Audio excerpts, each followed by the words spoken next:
I'm Dave D, and you're watching XP Team USA.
Good evening, ladies and gentlemen. How are you this evening? Dave Sadler here and Luke Higgins behind the scene with another edition of the MIG Metal Detecting Show. So, busy old week as ever. Back to work for me from furlough. Nightmare of a week and far too hot. Yes, we've hit staggering temperatures recorded at its peak of 33.3 degrees this today. 32 yesterday and 33.3 today. So for any of you out and about, I hope you're all right, not suffered from any dehydration or anything. And I've just realised how scruffy I've looked because I haven't had a shave because I've been at work. So moving on. COVID-19 now.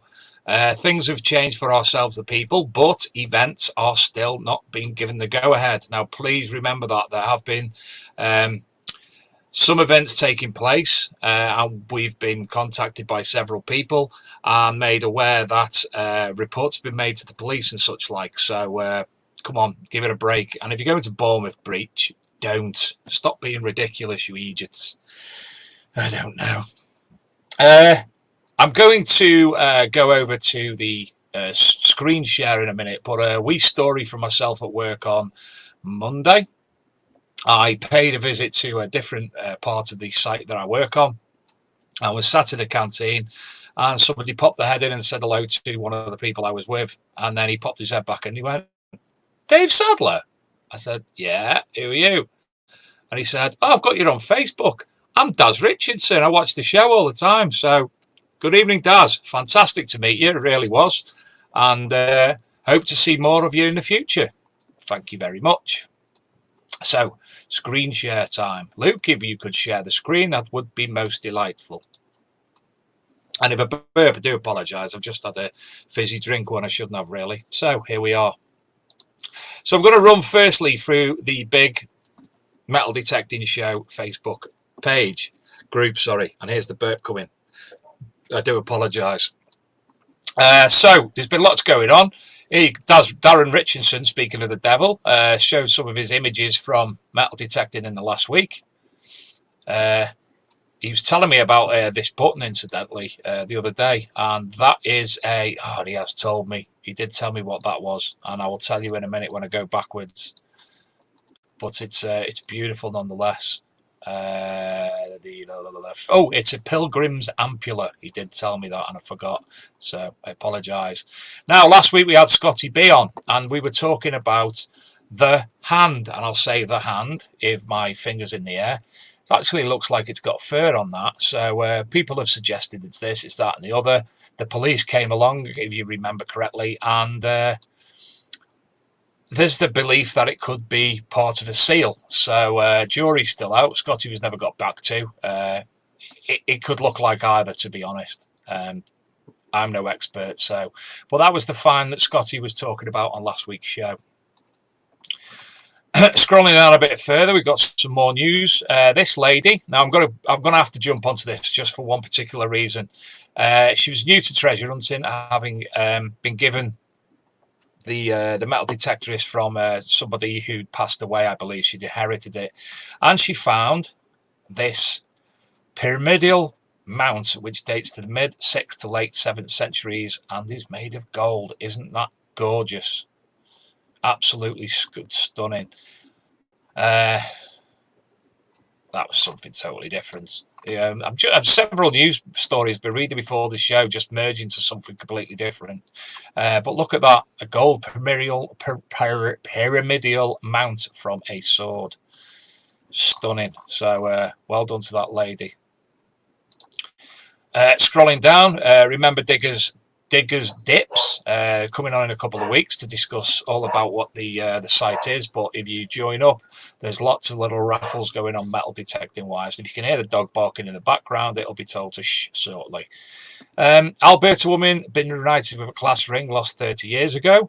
This 50-gram gold nugget has been found in Australia, worth $4,000. I don't know how it's made the news, having watched the Aussie Gold Hunters metal detecting series, so it's not really big news when you've seen the likes of some of the things they've had.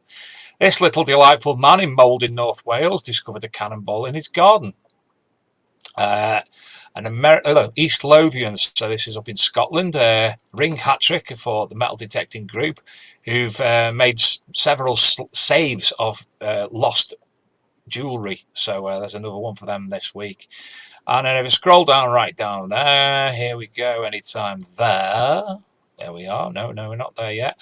There you go, up in Rossett in North Wales. I know it very well because I worked at British Airbus for a long period of time, and British Aerospace Airbus, sorry. So this significant Roman ingot was found in a field near Rossett.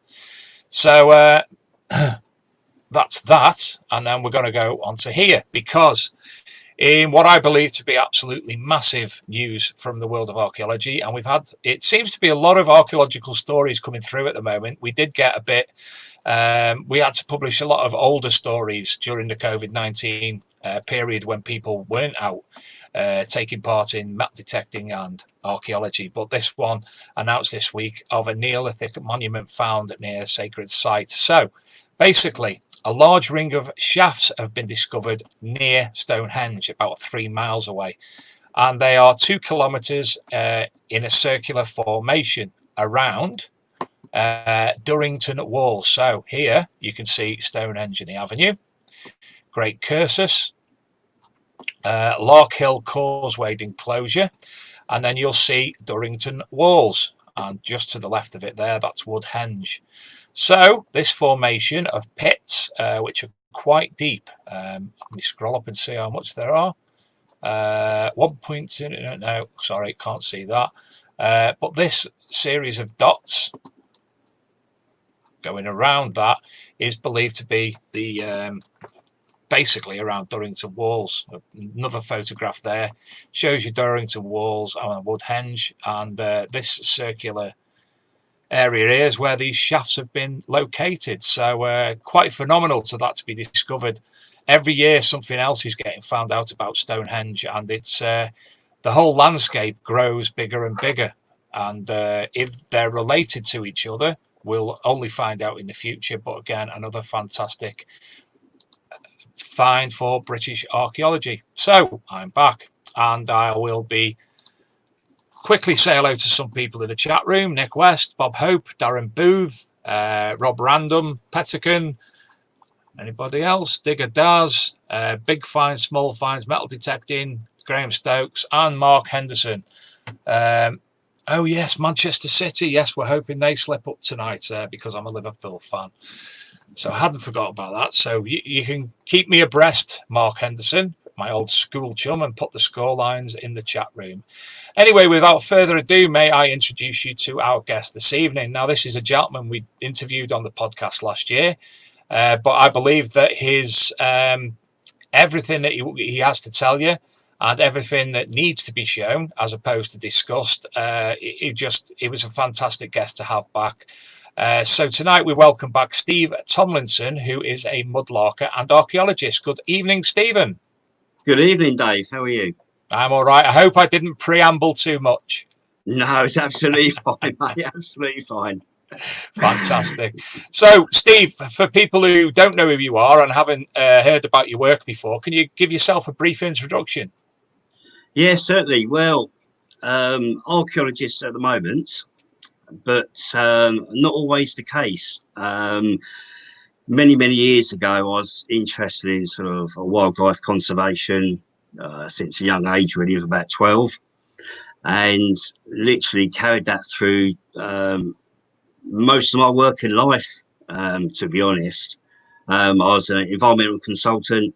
I worked on nature reserves for many years as a manager, and traveled the country doing ecology work. But strangely enough, I was always interested in archaeology for many years, but took a different route. So I went to college, got a degree in landscape management, got a master's degree in environmental conservation and law, and carried on down that way. But you know, I'm not getting any younger now, and I always wanted to go into archaeology. So the story has it. I was very lucky. I've done a couple of days of work experience with Swale and Thames Archaeology. Paul Wilkinson, who owns the company. I was working alongside him and a few other archaeologists, and I've done a couple of days, which I absolutely loved it. Really loved it. And then it went from there, and then sort of asked him, I'd love to get into it full time, and he gave me that opportunity. But it's amazing, really, because historically wise, I've always been into history, especially the Roman period. Absolutely loved it. Very lucky when I was younger as a child, because my parents were very good. They took me everywhere, historical wise. I could probably imagine going really, to be honest. I made all out of the area, and absolutely loved it. And it just grew ever since there, really. And luckily now, my time of life, I've got into being an archaeologist, and I love it. I'd never go back now. Yeah, the consultancy days, I went as far as I possibly could. I think I couldn't go any further. I think this is the right time for me, and you know, I had a lucky break. Well, I'm hoping Mrs. Sadler allows me to do that in the future.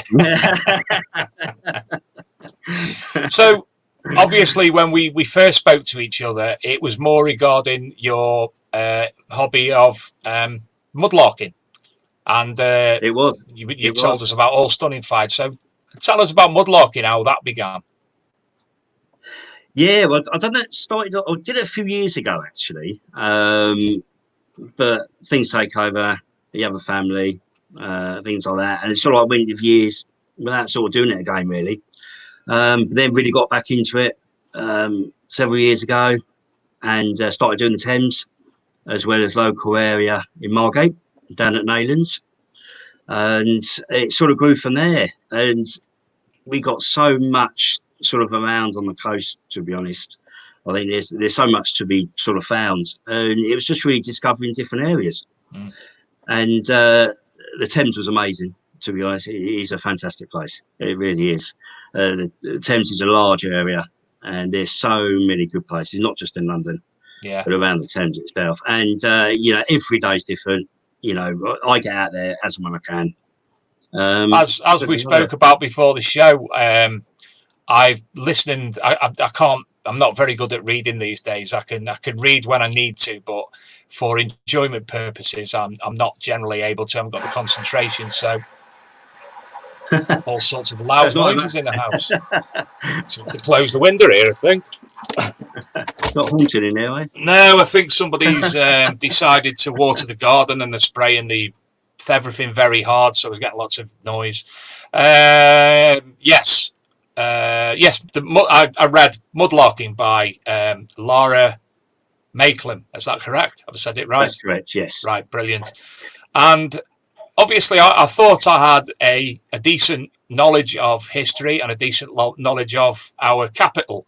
Now, I know there's a lot of things I don't know. I've been to London on several occasions. I've tried to learn as much as I can. But good God, some of the information in that book, I've learned so much over the past couple of days. It's just unbelievable. I said to you before the show, I'd never heard of something called the London brick. And yes, I was staggered by this, because obviously we've all heard about window tax and why windows were taxed, and what happened when windows were taxed. People bricked them up so they didn't have as many windows to pay more on. But the London brick thing was basically how many bricks by the 1,000 you had to pay a tax on them. So in London, they basically made a bigger brick, so you didn't have to make as much tax. Fantastic. It's clever, really, isn't it? It really is. And she said about how many different time periods of brick are on the Thames, from Roman brick all the way through to modern day. And there's so much to learn just by bricks alone. And it's something that myself, personally, and most of the people watching won't have thought of themselves. Yes, indeed. I don't think she's been doing it very long either, actually, Lara. Yeah. So it's amazing, isn't it? It's amazing, but there's a lot of people mudlark in London who find extraordinary things, and the London mudlark sites are amazing. Yeah, it's incredible, and you do have to be a bit careful up there. Admittedly, you get caught out of the tide, but it is great. It really is. And so are you a license holder for the London area? Am I right in saying is a certain area of the Thames you need to have a license for, or a permit, sorry, and then out of that it's a bit easier, obviously? Yeah, so the further away you go from London, the easier it's. I always would say make sure if you're in the heart of London, anywhere basically in London, get a permit.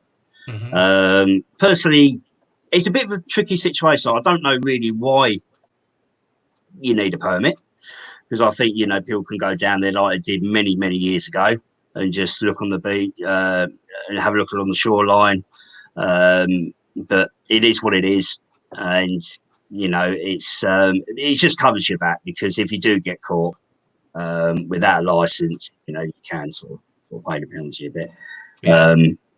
So I presume probably most people do have them now.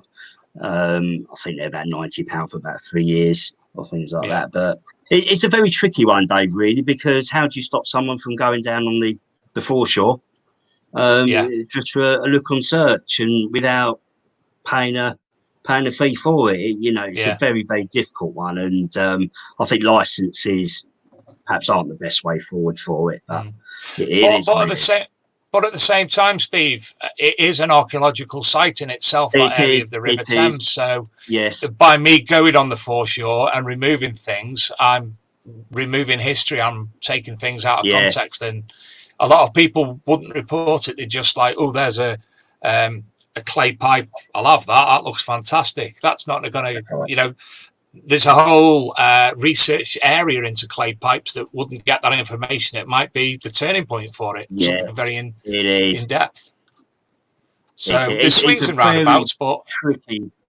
Absolutely, there is, and I think it's a bit of both, really. To be honest, I think you could. I think the real history hunters, the real mudlarkers, would. I mean, I always record my finds with the Portable Antiquities scheme with Joe Armett, um, which is absolutely always do that because it covers all avenues. To be honest, Dave, as well, and I think that's the way to go. But I think, like anything in the way of life, I think people will perhaps find something good, put it in their pocket, and go away from it, walk away from yeah. it, which unfortunately is a bit sad. But yeah, that's the way. Unfortunately, some people are. But the real honest people would normally record. I certainly hope so. And being that way inclined, obviously, for metal detecting, for somebody like myself, or for Luke, or for most of the people who are watching tonight, we would take that. We'd do that ourselves because, you know, if we go down on a foreshore and find a hammered coin, if we found it in the field, we would Yes, report it. So I think most people would, to be fair. absolutely. Yes, indeed. Excuse me. There was another thing that she said, and again, this was quite shocking. The amount of hairpins that people lose, and you're able to. And there was one gentleman she was talking about. He'd weighed a fraction of the amount that he had, and then weighed it all together and estimated 140,000 hairpins that he had. I've got a few down there. It's some. Yeah, yeah. It's something so simplistic that you wouldn't expect, and for somebody to collect all them is fantastic. You must be one of the foremost experts on hairpins in the UK, surely now. It's amazing, It's and fascinating. I think that's what's brilliant about it, really. I mean, you know, you've had so many quality finds, Roman, Anglo-Saxon, medieval, and I think it's fantastic. I think every day is different, and I think, you know, that's why so many people do it. So many people love it, and good luck to them. You know, I hope I hope there's a lot more finds that comes out because it's a cracking. It really is. It is absolutely fascinating, and sadly, when I do go to London, unless I do get a permit, which I'd have to look into, you know, if I go down to London, generally it'd be with the family, and I have to do all the Harry Potter malarkey and such like. So I probably wouldn't get the opportunity to. Well, I'm sure I could walk down the beach and put my hands behind my back in handcuffs and just look. But I think that'd be about it. I know there's a few people I know who actually go mudlarking, who travel all the way down from Buxton and such like. So it's good to see, and good to see that people are reporting them finds. Yeah. So obviously we've talked about permits, we've talked about the history of the area, and how massive London's history actually is, and the whole Thames area being an actual archaeological site. Now I've got a news article. I think I'll start with the news article if that's all right with yourself, Steve, and then we can look at the real thing from there. So Luke, I'll be sharing the screen again, if that's okay. Come on, Luke. There it is. So this article is from is it 2018, 2019. So you still look young according to this. I've just done the haircut yesterday. I was very lucky, actually. I had a couple of real pro trends that done it for me, so brilliant. So you know, when the thing's sticking and you don't want it to, it's doing that. There we go. Right. So you found, obviously, you found a multitude of things. This wasn't the first thing that we actually discussed. The first thing that you found that we became, obviously, Luke and myself found out about. But this in particular, this was a shoe that you found, or is it a moccasin, leather moccasin? It is. Yes, it's a leather moccasin. Yes. So if you tell us about it, and I'll wait patiently for the page to move. No problem at all. No problem. I'll show you a picture. Well, I'll show you a picture first, actually. Oh, here we go. Here we go. Because I still have the little. Can you see that? Okay. Right. Well, what I've done, I've took the article off for the time being. So this is actually a what is it, Steve? You explain. Right. That is an Anglo-Saxon turn shoe. Which was dated. It's actually dated 969 to 996 AD. recorded with a portable antiquity scheme. It does say 1017 to 1059 in the paper, but they give a little bit of leeway with that carbon dating. The strange story with that is I pulled it out of a bit of clay mud, and to be honest, I thought at first it was just a piece of old tack. It was a bit of rubbish, but I think when I pulled it out, I thought, I don't know. It looks really interesting. So I thought I'd take it home, let it sort. I didn't want it drying out too much, but I let it dry out a little bit to see what was going on. And there was all bits of stitching, and it just looked really not sort of like modern, I suppose you could say. Put it out to a few archaeologists at the time, and they said turn shoe medieval, but nobody really came back with a positive answer. So in the end, the best solution was to send it off to be carbon dated, which I sent off to Scotland, and it took 4 weeks to be sort of carbon dated. And at first the guy said, just take a little snippet off the shoe, it's fine, we only need a little bit. But I didn't want to sort of cut it, and I was a bit wary, so I said, do you mind if I send the whole shoe up? And he said, yeah, it's fine, just send it up. So I sent the whole shoe up, and he said it's going to be about 4 weeks. So agonizingly, you can imagine what those 4 weeks were. Absolute hell. But he phoned me up literally after 4 weeks, and he said to me, got to know him very well, literally over the phone really, and said to me, what's your best result? And I said, I would love Anglo-Saxon any day. And he said, Steve, your dream is here. It's Anglo-Saxon period. Fantastic. And I won't say my first words because, over the radio, but yeah, amazing. And he said, 996 to 969 to 996 with a margin of error 1017 to 1059. Wow, that's fantastic. And what's amazing with it as well, Dave, I don't know whether you can see that very clearly there, but just on that side, is the original toe prints going across. So yes, can see that. Yeah, got the heel and the toe print, and the heel done there. That's awesome. So yeah, quite amazing that was really. So I nearly left it, but I think instincts was kicking in to take it, and I think I'm glad I did to this day. Yeah.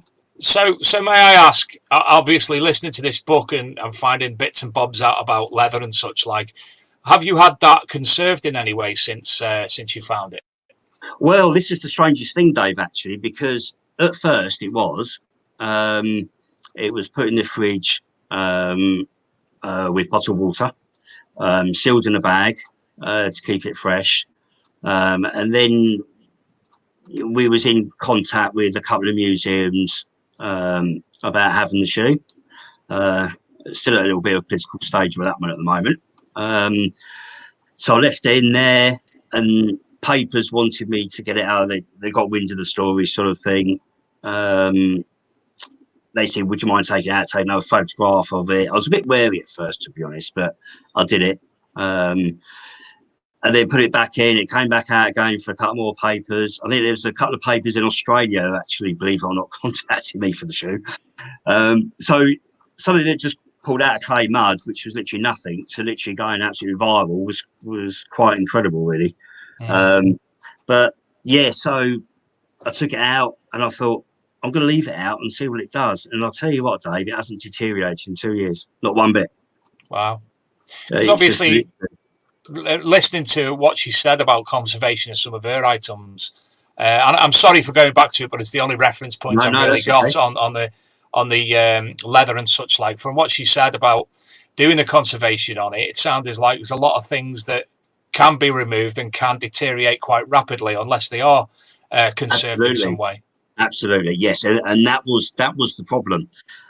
She said if you have it out, it'll disintegrate and it'll go to nothing, and it'll fall apart. And 2 years down the line, it hasn't done anything. It's literally stayed in the original shape that it was when I pulled it out. When you touch it to feel, what is the texture and the is there much give in it, or is it quite hard? Or It's quite firm still, actually. Yeah. Yeah, there's a little bit of give. You can bend it, but it's still quite solid. Yeah. Which is quite extraordinary, really. It's yeah. I mean, it's what it's. You know, you can still surprise you after 2 years. You can still feel it's quite damp inside, but it's still solid. And Fantastic. just going sort of nowhere at the moment. So there is interest still, but we'll see where that goes. And if not, I will just be quite happy to keep it.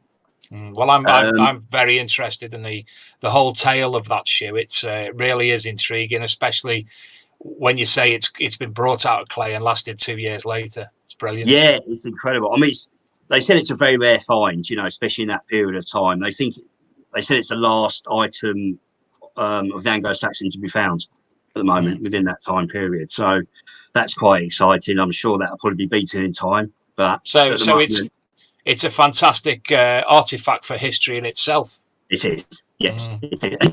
To be honest with you, Dave, I'll be quite happy for that to, rather than me have it here, sit in the Museum of London, you know, to them to go in their Anglo-Saxon department quite happily. They're quite welcome to it, so people can enjoy it rather than it be home here at the moment. But we'll see where that goes.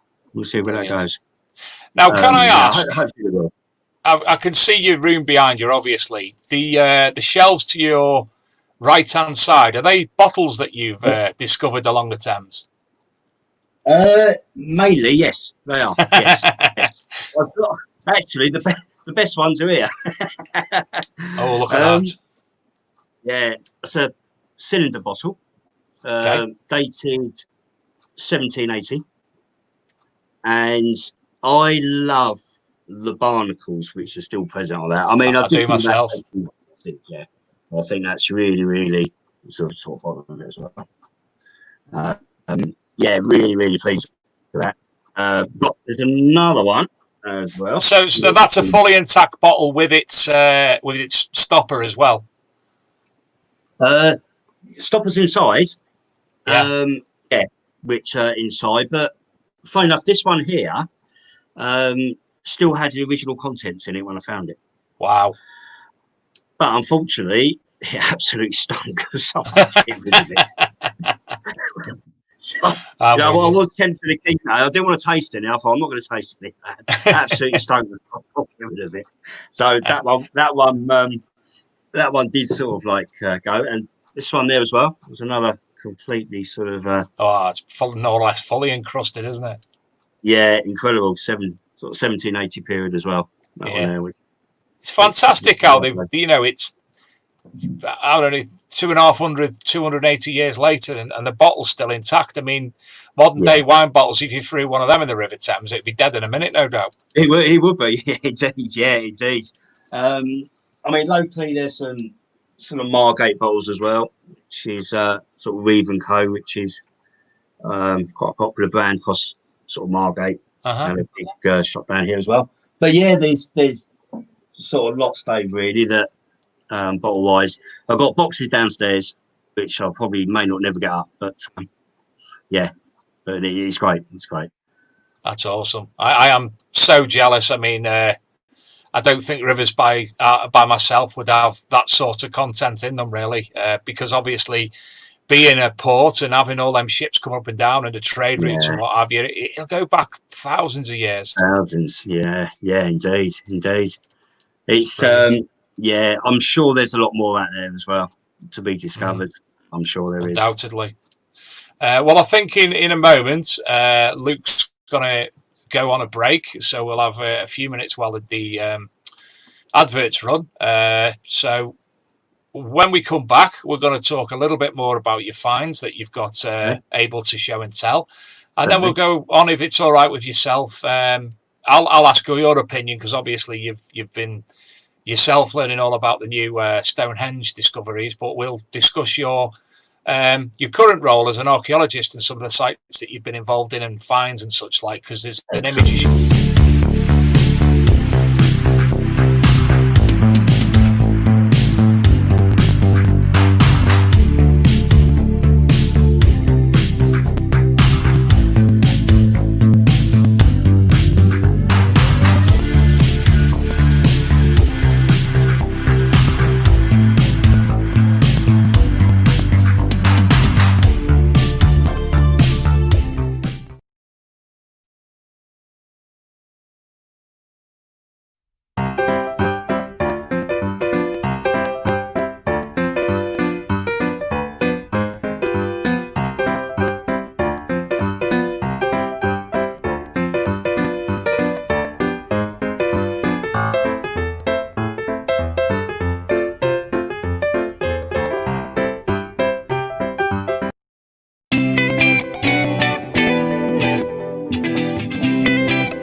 I'm Dave D, and you're watching XP Team USA.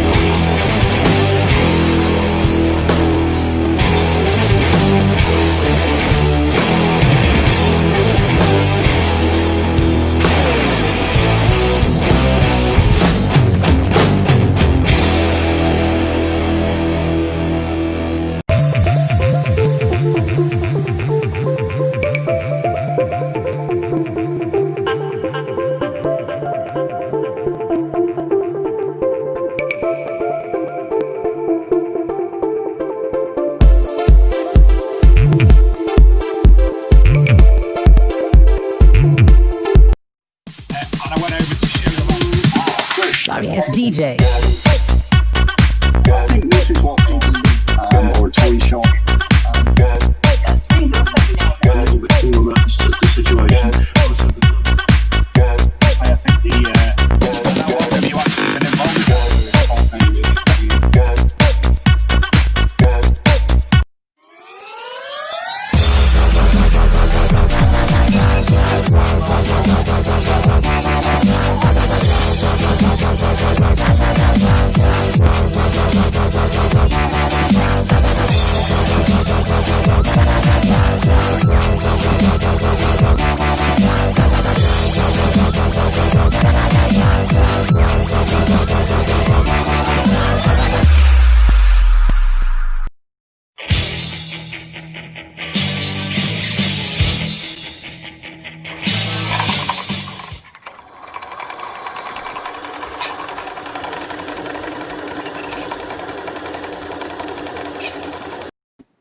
Welcome back, everybody.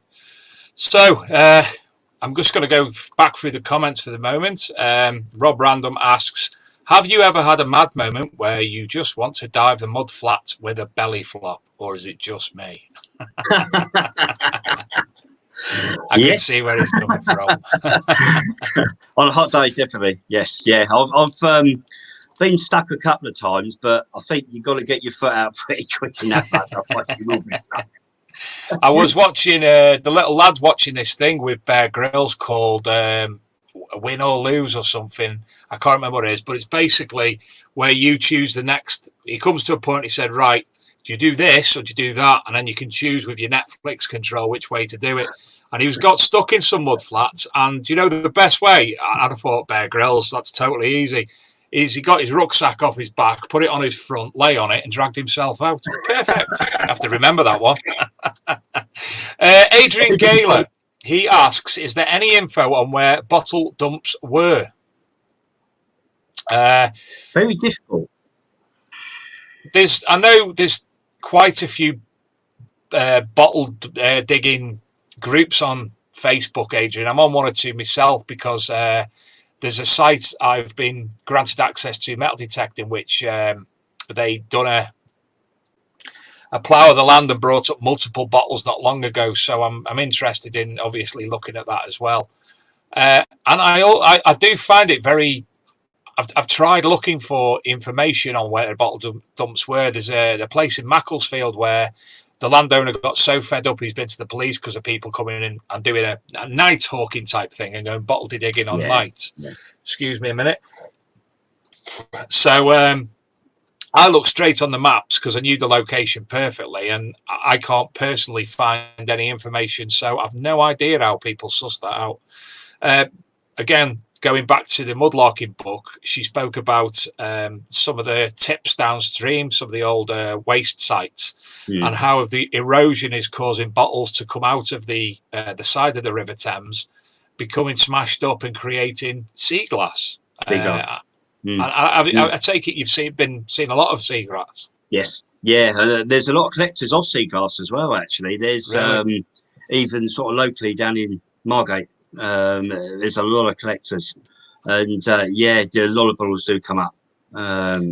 Smashes really. So basically, the bottle smashes, becomes fragmented, and the River Thames basically makes them smooth. Yes. Yeah, they literally come up, and yes, they do. Yeah, rolling around in the sea, in the water, it smooths it and keeps going, and you come up, to the surface and little fragments. Fantastic. And yeah, it's brilliant. Brilliant. I remember my brother years ago. He used to go potholing, and one year they found a particular cave or a shaft that was filled with old bottles. And I'll always remember him bringing one bottle back. And again, I know this is found quite regularly on the River Thames. The little ceramic marbles that were in the bottles. Yes. Yeah. They used to smash them, didn't they? Because the kids used to love them years ago. Yeah, play They marbles. used to get the marble out. Yeah, the cod bottles, because they used to be in the cod bottles, didn't they? And they smashed the tops to get the marble out. They're absolutely fantastic, because you can see kids playing marbles, but for metal detectorists, where we shell Civil War musket balls by the dozen, I'm sure it's exactly the same on the Thames, that you find in these little balls all the time. Little balls washing up, yeah, Fantastic. absolutely, yeah, indeed. It's amazing how well bottles survive in the sea. With the storms we get in the seas and the constant moving all the time, the rocks. It's just amazing, and they still turn up whole after 250 years plus. And if you go to exactly the same spot 24 hours, well, I don't know how the tides work, but within a 24-hour period, I'm sure the site is completely different to what it was the last time you went.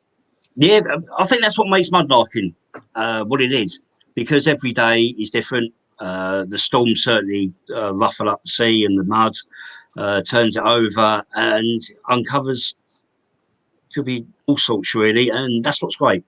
That's what's great. There is going to be quiet days where you'll get high tides and smooth seas, which you won't get a lot. But even those days, you just never know. Never know. Yeah, it's great. Just to let you know, Anne is watching. Hi, Dad. We are watching. Hi, kid. TC Detect, Tony Kaywood, Pixelated Kaywood, says some maps show the site of Victorian dumps, but most don't, Adrian. Yes. Liz Burrows says, I'm lucky to have seen the shoe. Is that your favourite find, Steve? I think it's got to be a difficult one, but that and probably the Roman pot in two halves, which has got a story behind it. Yeah, I think they're the two. They're the two favourites, I think. Yeah, definitely. Definitely. Adrian Gaylor said, cheers, Steves. I've tried and found a few #love bottles. Steve Pettican says, look for ash pits as well. Yes. Gaylor says, stinging nettles seem to be good indication as well, he's found. Yes, that's true. Yeah. TC says, yeah, they grow in nitrogen-rich soil, which is normally where there's been digging or other soil disturbances. Always have a swing in the nettles. Fair play. I didn't Yeah, absolutely. That. Yeah, that is true. That is true. Yes. Yeah. Fantastic. Yeah. So anyway, back to yourself and back to mudlarking. You've just mentioned the Roman jar or pot, sorry, that you found in two halves. And yes. Again, I'd love to hear the story behind that and any images, or if you've got it there to well, probably in the London Museum. Sure, no problem. Right. Oh, you've got it there. Okay, here it is. Yes. Right. Wow. Do you know, I honestly thought it'd be in a museum or something. Yeah, again, it's sort of like, it's the political stage at the moment, Dave, with that. Right. It's, quite a crazy story, really, this one.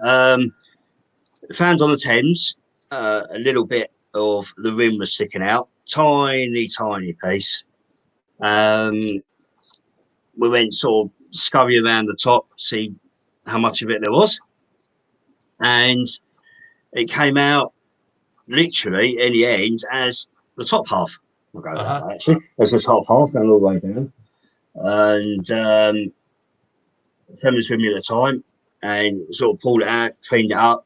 I was a very happy chap because that's the largest piece I've ever found actually in Roman.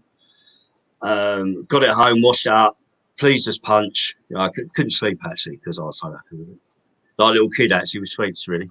And then the strangest thing happened, and it was a very, very weird story. And I went back, I don't know how to say it. Something told me to go back to the same spot. Something about 4 weeks later. It was go back. And something said to me to go back. So I thought, okay, I will go back. And I went back, and the base part, there was a little bit sticking up as well. Only a tiny fraction. After about half an hour, dug it out of the clay, and it was a base, I would say, at the time. And I think straight away in my head, I was thinking, surely it can't be the other, because it was only about 6 foot away. And I was thinking, can't be the other bit, surely. Can't be. And I remember I had to get the train back that day. And on the train, I was just thinking, is it going to be the bottom half? Is it going to be? And I got it home, washed it up, got the top bit, and just went, whoosh, and there we are, straight together as one. So it That's was stunning. complete. Yeah. Yeah. That's that's one of them near supernatural stories. But the markings on the base where your thumb and that is, I can see them perfectly. Yes. Beautiful. It's about 2nd century black burnish ware lattice designs. So what they used to do, they used to comb it Right. down with a comb, and that used to have this design. So literally, it wasn't sort of spot on design. It was literally all the way. If I can show that there, all the way down, all the way around. And the outside, this bit here, it was actually used as a jar for hot water or soup. Mm-hmm. And that's the burning outside. And strange enough, or believe it or not, I know you may not be able to see too much inside there, you can actually still smell the burning of that pot. I can't smell it, mate. I'll send it up to Liverpool, Dave. Don't send that up in the post. It's amazing, but it's wheel thrown as well, and you know that is immaculate. Yeah, that the way they wheel thrown, they literally thrown it and cut it off with a piece of string, and yeah, so a good 2,000 years old. That one, yeah. That's it's quite the artifact, and it's quite the story to go on along with it. I take it that and the moccasin are both right up there at number 1. I think they've got to be, Dave. I think they've got to be. Yeah, I don't think this will ever happen again in the lifetime, to be honest. But I don't know if you're telling you to go to that particular place. You never know. Well, we have strange dreams, don't we? We certainly do. And this was the strange dream that day. Yeah, it was. It's yeah. It just played, played on your mind and go back. You're going to get something. Go back. Yeah. And I did. I said, "Oh, I'm going." And yeah, that was there waiting for me. Yeah. I feel privileged to actually see it, and you must be beside yourself with glee that it's actually in the palm of your hand at the moment. Yeah, it's I remember when I was a lot younger, as I say, going around all the Roman villas across the country and everywhere like that, and the parents used to take me when I was young, and it was seeing it behind cabinets. Roman pottery was a bit of a wind up because you always wanted, I'd love to feel a bit of that. But then when you go out and find it, and you think first person, to touch that in 2,000 years or so, is quite an achievement, and it's lovely. And I've got. And it's obviously been conserved, that piece as well. Yes, it has. Yeah, it has. So what have they used to more or less glue it back together? I've used sort of pot glue, really. It's sort of like just a normal super glue adhesive, which has got that together. You don't want it too thick as a glue because otherwise it will stain around the outside. So you need a really thin nib on that one to go literally inside the cracks and get that all the way around. So yeah, it was absolutely marvelous. Yeah, I've learned a few Roman sites now, so I know where to go, which is great. And but yeah, and that's that one. Don't drop it. I know, it's fall off the table, wouldn't it? That is another one. Now that's called a carbonated pot. That's also Roman. And fully intact as well. Fully intact, yeah. Just a little bit missing there. Now carbonated pots were actually used for cremation as well. Although I doubt this one was, look at the size of it. But that probably date about first to early 2nd century. And yeah, filled at the bottom as well. So that was another lucky find. And there's just 2 others. That's another one. That's also a miniature version of your big one. Yeah, miniature version. Yeah. So that's just a little storage jar, really. But nice. It's got a few canker shells going around there, which is nice. And the last complete one, or other, was this little one here. Oh, that's nice. And that would have held scented oils. And strangely enough, it sounds a bit bizarre, but you can still smell it inside, actually. So what does that one smell like, in your opinion? I don't stick my nose in it every day. I've got to I would if it was here. But you can, yeah, it's strange. You can still smell that. And when I got it home, you had all the grease still inside. It was extraordinary, really. And yeah, Fascinating. very tiny. Yeah. So have you got any more show and tell finds to hand from your mudlarking? Mudlarker, yeah. I mean, I've got the right. There's another. I'll show you. Right, bear with us 1 sec. Right, clay pipes, Dave. Oh, look at that! That's incredible. If I can get it in the picture there. You go back a little bit. That's it. Yeah. That's it. Right, that one I found at Margate down in Nayland Rock 2 years ago. It's how is that not fractured and snapped? Yeah, incredible. I couldn't believe it. It was literally laying on the sand between a few stones, pebbles. I think if it had hit the main rocks, it would have smashed to smithereens. But it's about 200 years old. As you say, it's incredible. Yeah, how that didn't break, really. But the amazing thing is it as well. A lot of the clay pipes, they used to put the maker's name, initials on there as well. So on there, as you probably know, one initial there and one initial the other side. And on the clay pipe archives, you can actually trace that back to the maker. Right. And it was actually made in Margate, about 200. Wow. So yeah. So that's absolutely stunning. You could see Gandalf with that in his mouth. Yeah. Yeah, I know. You could probably it'll probably still work, to be honest. Yeah, you wouldn't want to though. No, I don't know what sort of sea creatures I'll be sucking up, but yeah. But yeah, quite extraordinary. But there's, going back to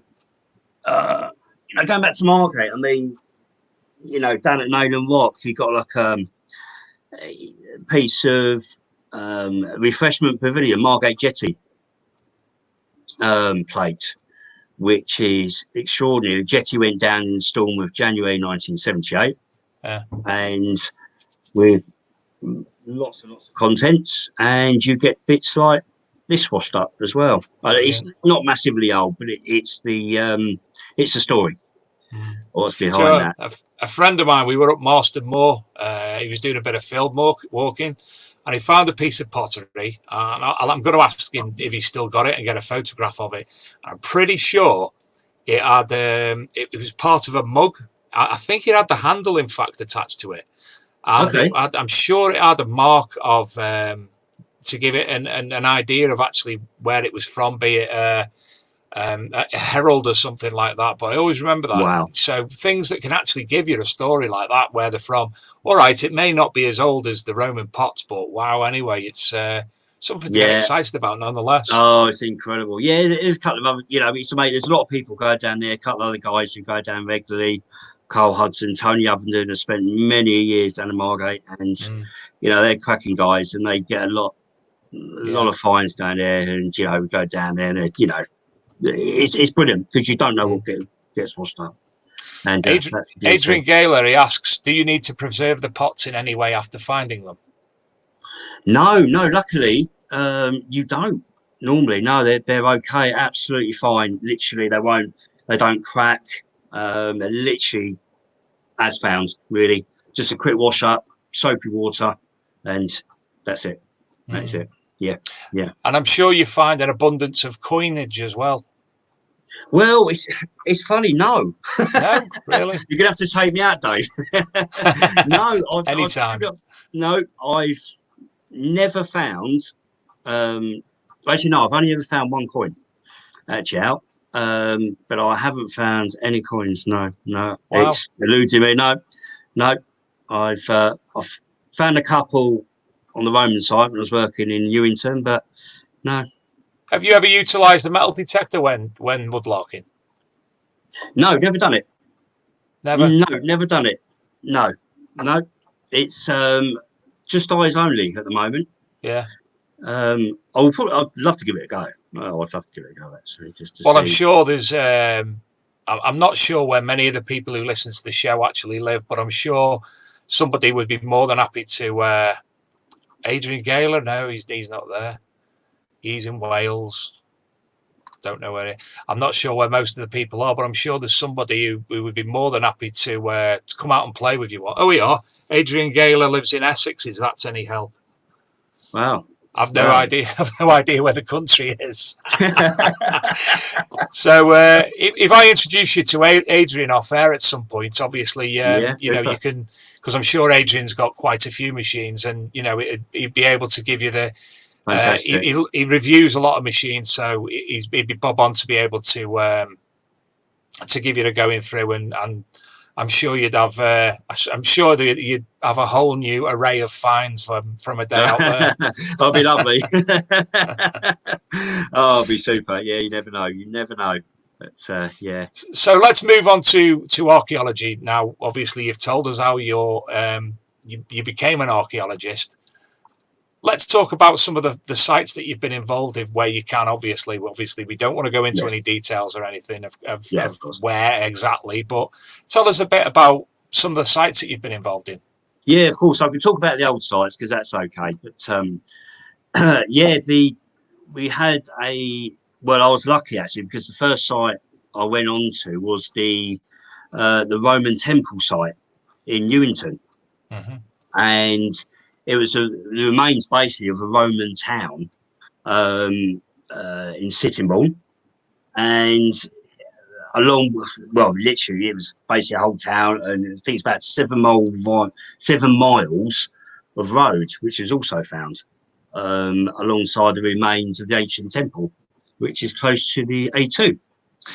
So literally the developers were going in there to obviously build their homes as they do, and they came across a little bit of pottery, and the rest is history. And it's turned out to be one of the most significant finds in the area ever. Wow. And I was very lucky to work on there, and it was a great privilege because it was absolutely fantastic. I will never forget it. Never forget it. And of course, it was a Roman as well, which I absolutely love. And it's a great time. And you know, working with some really good archaeologists, because it's all a team game as well. You know, it's you all mix in together, whatever site you work on, and it's great. And I'll show you just to give you that. I don't know if you can see that picture there. Yeah, that's probably that as the temple. Yeah. Would be something of what it would have looked like. Okay. There wouldn't be a whole lot of that. It would have been literally the sort of like the mid area. Yeah. And that's what it was 2,000 years later. Wow. So the temple would have been sitting up there, and all here would have been all religious sort of pit. There was a lot of pits there with bone and pot. Also artifacts, coins, brooches, but that was only a small percentage of the site, because the site went on. It was a large site, and it dated back before the Romans, actually, sort of Celtic times. But can you see that one? That's yeah. It was absolutely extraordinary. Now, the circular holes, would they be, am I right in saying, post holes for wooden posts to hold up the structure? They would have been the pits. So round here. Sorry. No, that's all right. So round here would have been the structure of the temple. All right. These here would be sort of pits where they would have eaten around there, which had lots of bone. Mixed in around there was pots. Over here was a big water area where there was a lot of coins found, which I literally threw in during that period. And just down here would have been the Roman road, which it was the old Watling Street at the time, Right. which they're really, really excited about. And it was an incredible site. It's amazing. And so when an archaeological site like that's discovered and the work's undertaken on it, I take it that was about what, 9 months ago, something like that. Yeah, that went on for about 18 months, I think, that one. Right. So it's the dig, I take it's now complete. Yes, it is. Yes. Will yes. they, at that point, what we've seen on that image then, will they cover that up? Will they leave it in a museum state, or will they hand it back to the construction company to do whatever they do? Yeah, the actual temple will be reconstructed, which has been saved, which is absolutely fantastic. Obviously, it won't be at the original position it was, so all the flint was taken off to be placed somewhere else and reconstructed, which is absolutely which is great, really, because it's a shame to lose it all. The rest of it will be most of it will be sort of covered over, but the temple will be saved. Yes. But it won't be covered with houses or roads or anything like that. The rest of it will be covered in houses. Yes. Ouch. Yes. That's quite sad, really. Obviously, rules are rules, regulations are regulations, agreements are agreements. Absolutely. But, it'd be nice to have seen that temple reproduced using what's there as the basis. That's right. Luckily, there's a historical group, Newington Historical Group, which have taken over and will rebuild it along with us the temple itself again, which is great news. So yes, not the original position, but it will be rebuilt. And it was an amazing site. Dreams come true to, as I say, for myself personally, to look in a museum of Roman pottery, to actually working on a site like that is, you'll be there to the day I die, really. I'll never forget it. Never forget it. And it was a great team to work with on that site. I've actually got a photograph myself here to show you. This was 2002. I've told people in the past about being involved with the Celtic Warrington project, where my beginning of being an archaeologist took place. I was in that group, and we done multiple sites around North Wales and Warrington and such like. Well, this is the first pit that I ever actually was involved with. Apologies for the green screen. No, it's okay. Fantastic. That's the first site, and it's I was so happy when I found that photograph. Wow. Because it brought back so many memories of being involved. I actually I made a mistake one day, Steve. I was very, very much in my infancy, and one of my friends, Dobby, she always reminds me and laughs about it. The pit was as it was. I was told to continue doing what I was doing, so I cracked on doing what I was doing on my own. About an hour later, several people come back, and the faces and the anger and the expressions were something that I wouldn't like. And I'm like, what? And I'd moved a load of rocks. And obviously, I didn't realise what I was doing. I've moved all these rocks, and I'm not 100% sure exactly if these are the rocks, if it's before or after. I moved a lot of rocks, and they went absolutely ape at me. So all I could do was apologise profusely, disappeared, went home. One of the things I've always said, and it was always said to me, the best archaeologists are chickens. Absolutely brilliant. Chickens are fantastic. The chickens roam free. The chickens had a little bit of a scrape. The dew come down at night, and the dew done whatever it does to things in the night. And the next morning we come back, and I inadvertently discovered that was part of a Roman road. No. Oh, fantastic. Well, it's all archaeology you will learn forever. Mate, there's another story. Exactly the same site, not 20 feet away, there's a river.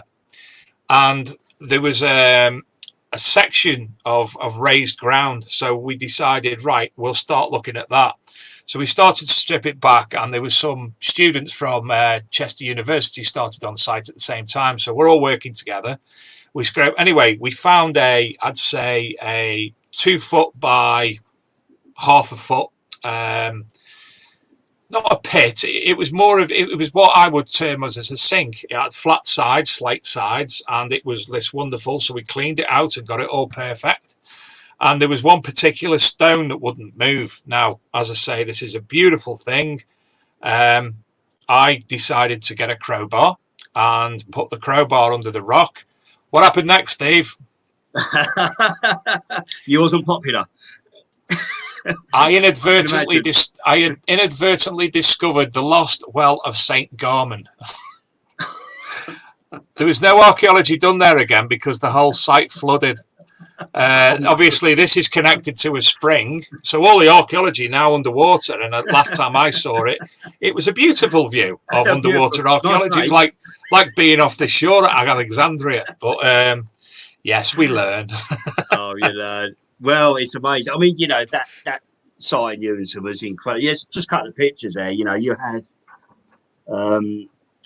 those pots there, which came out as is. That was literally like that, all Roman. Literally, that was dug by another archaeologist. So basically, they've just remained where they were in situ, and over year, mud has been thrown over them, and obviously, the natural dust and things has settled, and earth and blah blah blah. So how deep were they when they were discovered? Not very deep. Oh, crikey, literally feet, just a few feet. So again, it's mad. There's probably been how many heavy tractors been over the top of them, and nothing's changed. Nothing's changed. They literally were found as they were there. Literally, that 2,000 years. Yeah, stunning. Yeah, and at the bottom we see is a gold stater. Gold stater, which is that one there. That's before, so that might be sort of about 40, 50 years, I think, before that was. That was the only one found on site. So Celtic time, but yeah, that was a nice find. And I don't want to put you off, Dave, but that's a gleam in me. That was my big Roman pot find. It took me about 2 hours to get that thing out, but it's nice. It's a face pot. Again, they used to use face pots sometimes for cremation purposes. And I was down the pit, about literally 1.2 meters, the furthest really you can really go, safety wise. And I was coming to the last bit, and I saw this bulbous shaped pot, and I thought, it's probably broken, but nice anyway. And the more I trailed around it very gradually, the more was coming out whole, and I was thinking, it can't be whole. And after 2 hours of really careful excavation, because it was upside down actually, it came out. And is your nickname Lucky? I'll let you know at the end of the year. And that one there is the pot cleaned up. It's called a face pot. It's got a little eyes and a nose. They weren't very popular in Roman days, but they're very hard to find. Yeah. So that would have been sort of 2nd century, probably on that one. Especially in that condition, it would be very hard to find. Where are we? Let's jump over to the comments. I was going to tell you another brief story then, but I forgot it was. Darren Booth asks, what is Steve's view on metal detectorists as an archaeologist? Yeah, no problem at all, actually. I think they're great. They're great. It's even on sites, because when you start doing features, a lot of features in different areas, you sometimes need the metal detectors to come in, go all around the spore heaps, for an example, to check, because a lot of stuff will get missed. And even service finds, there's stuff that will get missed. So I've got nothing against metal detectors at all. No, I think they're good. There's a lot of places archaeologists wouldn't go in and dig where metal detectors do on fields. And I think it's great. I think it's absolutely brilliant. I really do. I think good luck to them. If you find coins, whatever, good luck. Fair play. Hello to Detector Network. That'll be our friend from a couple of weeks ago on the chat room. TC Detects has said he's just put, this is why I was giggling, He's just put YouTube on the big TV. Dave's head's now nearly life-size. Scary. John Clayton says he's from Chester. I'm from Ellesmere Port, John. The site I was on about is in Llanarmon Yal, which is between Mold and Ruthin, which I'm sure you'll know. No, that's all the questions. So, other sites, again, we're not going to go near. Well, I'll ask you one question about the site you're currently on. What time period is it generally expected to be? All difficult to say at the moment, in truth. Difficult to say. It could be Roman, medieval, but yeah, at the moment it's a really difficult one. It's I think that's the thing with archaeology. It's not about just, I think, digging the finds. It's about the features and learning about the different features and how they tell you exactly what it is. And I find that fascinating. All the linears, all the literally everything. When the soil's scraped back, and you know, I absolutely love it. But yeah, sort of like potentially Roman period, and at the moment and medieval. Yeah. The little story I was going to mention was being over a pit. The pit was, I don't know, 2 feet deep, and having a bit of a large belly, let's say. I'm bent over that, and I find the scraping away and the gentle brushing, I find it so therapeutic, Steve, as I'm sure you do yourself. I actually had to get dragged out the hole because it'd gone purple. Oh, fantastic. Yeah, I mean, I'll tell you what, you do get in your own well doing it. Oh, you do, absolutely. You've got to scrape there. But, you know, I love it because you don't know what you're going to find. And that, to me, personally, that's a thrill. That's the thrill of it. I mean, you do get areas where you know there's probably not going to be much here because you're hitting natural earth, the natural colour. But you still go on because you just, you know, there's full of surprises, really. Full of surprises. I mean, and there's one area that people don't really think about. I mean, as a metal detectorist, when I'm out in the field, if I'm digging a hole or I see a surface find, we mentioned pottery earlier, which the little lad had found down the local river. But I'm always looking at pottery as well because, again, it may determine additional information about the site itself, which is obvious that occurred in archaeology. Yes. And I forgot where I was going with that. It was really, really interesting as well. Go on. No, I know what you mean. No, it does. Yeah, different. Yeah, it does. And that's crucial in a lot, you know, a lot of features that are dug. You know, if you can find that little bit of pottery, you know, it's great because at least you know you're dating at least part of it. Sometimes you get a mixture, which is sometimes difficult because you can get sort of rabbits and mice and that bringing the pottery up to different levels. So that's always an awkward one, but in the end, it does get worked out, and it's great. Adrian Gaylor asked, just to clarify, what is the guidance for detecting on the banks of the River Thames? Oh, in truth, I don't know. No, I don't know. I haven't gone down that route with metal detecting at all. I really, London Authority, Port of London, will be the best people to talk to on that one. I wouldn't like to give any advice on that. I really don't know. Sorry. I think I'm not 100% knowledgeable, obviously, but I think for metal detecting, to start off, the initial license is for eyes only, I think, and then obviously, but you have to. I'm pretty sure there's a mudlarking society that you have to be a member of to actually participate in metal detecting within the London boundary. And again, your initial one of that, you can only go down 7.5 centimeters. Right. And then thereafter, for like the big, you've been a member for a while, and it's a Freemasonry style organization where it's one in, one out, and they're quite secretive because obviously the archaeology of the River Thames is what everybody's trying to achieve. Absolutely. The best thing for. So yeah. I think in London, I'd say that I've not read anything else about outside of London or anything like that, but I mean, most of it's going to be down to land ownership and ownership Indeed. by the Crown, probably. Indeed, absolutely. I mean, there are certain areas you can't go onto. It's certainly worth doing your homework, I think, before you ever attempt doing that, because you don't want to end up being caught. Absolutely, so, yeah, definitely. No. Liz Burrows says got Iron Age 2. So was she on about that site you currently Yes, I've got that to excavating? come, actually. Yes, indeed. yes.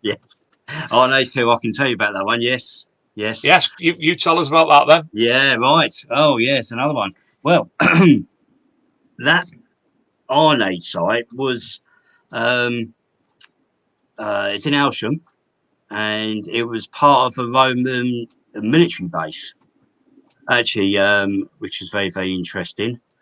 Not necessarily always for fighting purposes, but they used to work for the depot, sort of thing. And yeah, that was an amazing discovery. And I was working there at the beginning of this year, and it was a cracking team. And we came across, well, we was coming on to the last dig, actually, the site, literally the last scrape for finishing it, and we had some bone come up.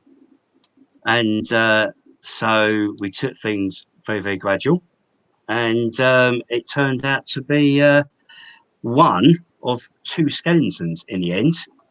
I think I've got a picture. Right, there's me on helping doing one of the skeletons. We've got, it's a great team effort, really. We've got Liz Burrows and Chris Cole, a bone specialist, who are sort of like dealing with a lot of that. I was in there as well, doing my little bit. It's the first skeleton I ever did, and I was just absolutely, I think it's brilliant. It was absolutely brilliant. And they went off to be looked at University of Kent. Went off there and to be accommodated, but yeah, it looks like it's Iron Age skeleton. So fantastic. That one there was laying down, literally on the back, and the second one we had was a crouch burial. Wow! And we came back after the New Year, and to discover this one. And again, it was I think 9 times 10 Iron Age as well. We're still getting all the results back on that one. But a crouch burial, and yeah, it was incredible. We were so close to finishing the site, and they came out, and luckily, was involved in that one as well, but with the experts in tow. As well. It was a bit, massive team effort all round. Can I ask? Obviously, not being ever involved in anything as poignant as that. When they initially found that there was a burial, I take it they came across, let's for instance say a certain area of the skull, and it was recognised, and they started to excavate around it, etc., etc. Was when you went home at the end of the day, what happened to that? Was it covered up, and was security in place? Yeah. First of all, you have to obtain a burial license. So you can't actually do anything until that's obtained, right, from the government. So officially, if you find it, you've got to get all your permits, basic permits, all covered, everything like that before any work can really be taken out.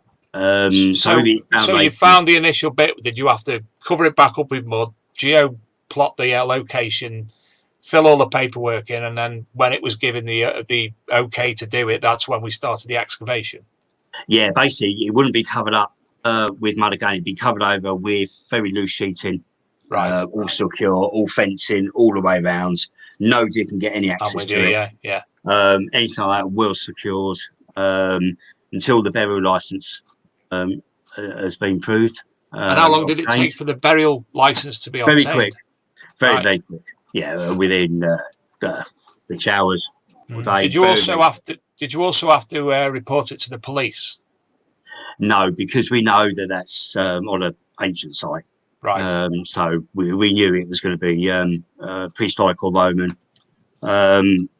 which which looks like it's definitely Iron Age, which is great.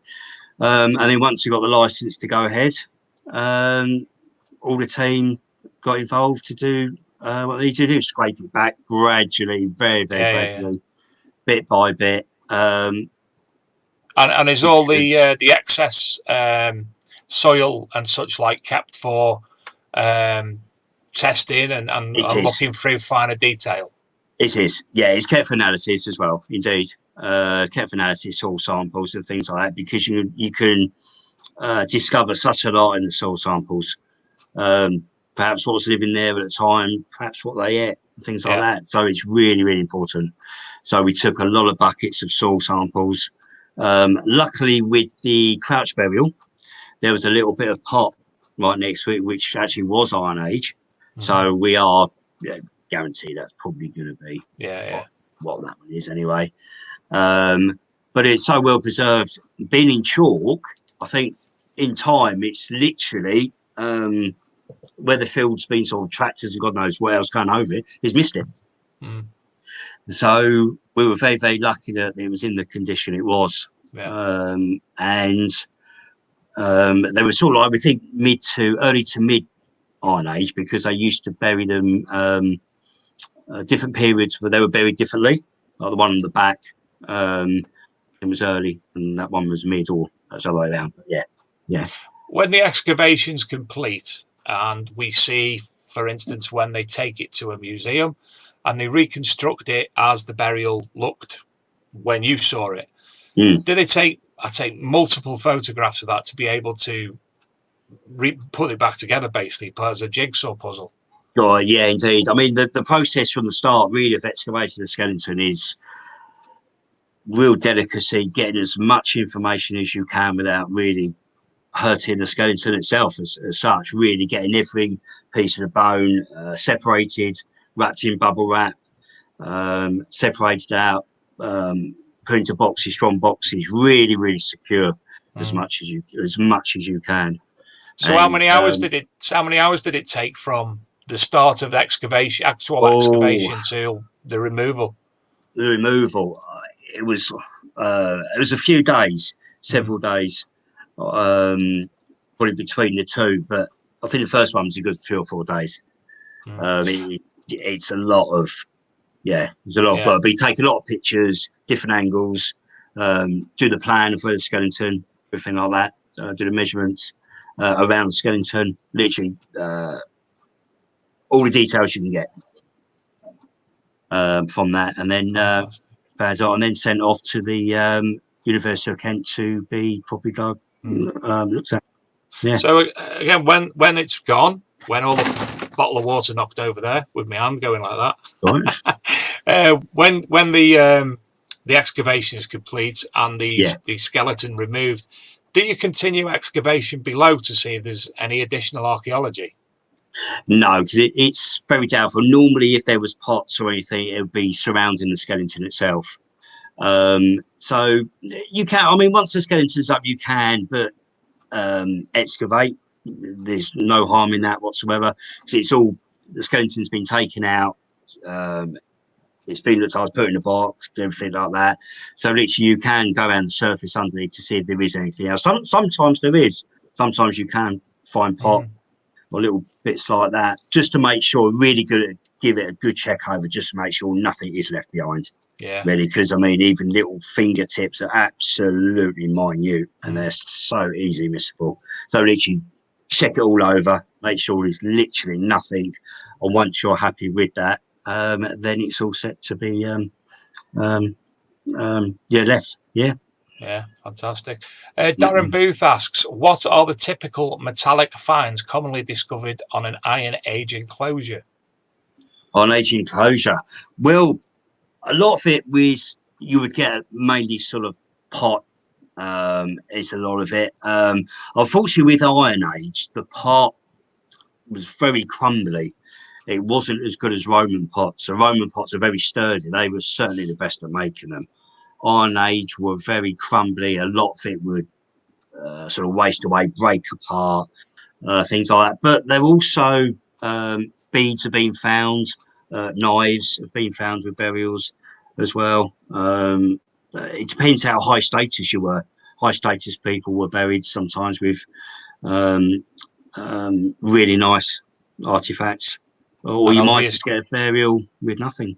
Yeah. And obviously you had the Celtic stator as well. Yes, we did. Yeah, we did. Yeah, I mean, we was lucky with one of the skeletons because we did have a little bit of pot right next to it, which literally, you know, would near enough 9 times they'd make it anyway. So yeah. Now, jumping back, Adrian Gaylor asks, how did Steve get into mudlarking? Mudlarking. Well, I did it many years ago, many years ago, probably early 20s. But then I was busy at work. I didn't have a lot of time for it. And a sort of very busy job at the time, and just actually phased out, I think. Saw my job in wildlife conservation really took over. Left it for a lot of years. I used to work weekends. And then it was only sort of a few years ago I went back to it again. And I thought, you know, I loved it. I wanted to go back. Searched out a few areas, and it went from there. And I think it's all sort of within probably the last 3 year period, really. I should think it's really when I've hit it really hard and gone back. And I thought, yeah, I love it. I'm going to go back to it. And I want to get into archaeology, and you know, it all fitted in together, Dave. Really, absolutely, yeah. And you're in the best place to ask people's opinions on certain things that you do find when mudlarking. Yeah, indeed. And I think mudlarking and, you know, archaeology as well, you know, archaeology is certainly not a one-man band. You know, you work as a good team, and, you know, the team we work with are fantastic, you know, really good. And it's a lovely job. You know, you sort of like get on really well, and that's what it's all about.